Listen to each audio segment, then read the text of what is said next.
আজ বানাবো কড়াইশুঁটির আলুর দম। তো দেখো কড়াইতে কিছুটা সর্ষের তেল গরম দিয়ে দিয়েছি, গরম হয়ে গিয়েছে। দিয়ে দেবো শুকনো লঙ্কা, তেজপাতা, জিরে ফোড়নে।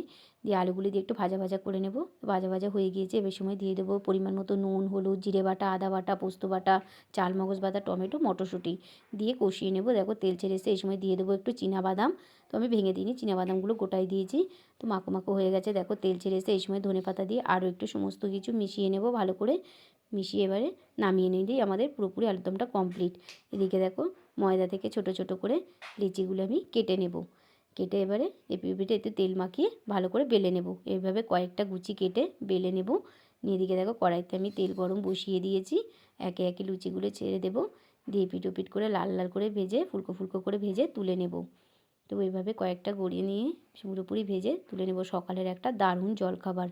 তো দেখো দেখতে কতটা সুন্দর হয়েছে, খেতেও কিন্তু ততটাই সুন্দর হয়েছে, ফাটাফাটি।